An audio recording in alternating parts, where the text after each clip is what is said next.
KSRTC driver തർക്കം പുനരാവിഷ്കരിച്ചിരിക്കുകയാണ് police. സാറേ, diary പാളിയ സ്ഥിതിക്ക് നമുക്കിനി ഡമ്മി ഇറക്കിയാലോ? അതെങ്കിലും വർക്കൗട്ട് ആക്കാം. നോക്കാം. പട്ടം മുതൽ പാളയം വരെ ബസ്സും കാറും ഓടിച്ചാണ് ദൃശ്യം പുനരാവിഷ്കരിച്ചത്. കൊള്ളാം മോനെ, നിന്നെ നിരുത്സാഹപ്പെടുത്തുന്നില്ല. കുറ്റമില്ലാതാക്കാൻ കുറ്റമറ്റ രീതിയിൽ ഡമ്മി നാടകം കൊണ്ടാടിയ കാവൽക്കാർക്ക് വാഴ്ത്തുക്കൾ. നന്നായിട്ടുണ്ട്. ബസ്സിലെ ഡ്രൈവർ അശ്ലീലാംഗ്യം കാണിച്ചാൽ കാറിലെ യാത്രക്കാർക്ക് കാണാനാകുമെന്ന് വ്യക്തമായെന്നും പോലീസ് പറയുന്നു. പറയാൻ വാക്കുകളില്ല. റിയലി അമേസിംഗ്, അമേസിംഗ് എന്ന് പറഞ്ഞാൽ amazing, really really amazing, amazing. ഇക്കാര്യത്തിൽ എന്നോടൊരു നന്ദി പറച്ചിന്റെ കടപ്പാണ്ടൊന്നും ആവശ്യമില്ല. ഡ്രൈവർ മോശമായ ആംഗ്യം കാണിച്ചാൽ കാറിന്റെ പിൻസീറ്റിലിരിക്കുന്നയാൾക്ക് കാണാൻ കഴിയുമെന്നാണ് പോലീസിന്റെ കണ്ടെത്തൽ.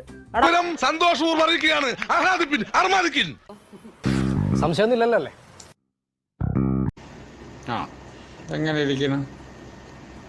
മോനെ ഇപ്പൊ എങ്ങനെയുണ്ട്? ഡ്രൈവർ ചാടിയ ചാനലോളം പിന്നെയും ചാടിയ ജയിലിൽ എന്ന് തീരുമാനമാക്കിയില്ലേ? CCTVക്ക് തെളിയിക്കാൻ കഴിയാഞ്ഞ കാര്യം 10 മിനിറ്റ് സ്ക്രിപ്റ്റിൽ നിസ്സാരമായിട്ട് തെളിഞ്ഞു കണ്ടില്ലേ? അല്ല, ഇത് വേഗത്തിൽ ഓടുന്ന ബസ്സിലെ ഡ്രൈവർ ഇരുട്ടിൽ കാണിച്ച ലൈംഗിക ചേഷ്ട പിന്നാലെ വന്ന കാറിന്റെ പിൻസീറ്റിൽ ഇരുന്ന് കണ്ട് അപമാനിക്കപ്പെട്ടതിന് എന്തോ കുത്തി പറയുന്ന പോലെ എനിക്ക് ഫീൽ ചെയ്യുന്നുണ്ട് കേട്ടോ.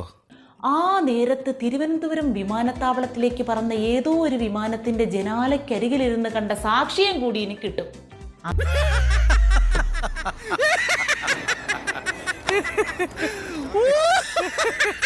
അതോടെ ആ ഡ്രൈവറുടെ കാര്യത്തിൽ ഒരു തീരുമാനമാകും. വല്ലാത്ത തലവേദന, ഞാനൊന്ന് കിടക്കട്ടെ.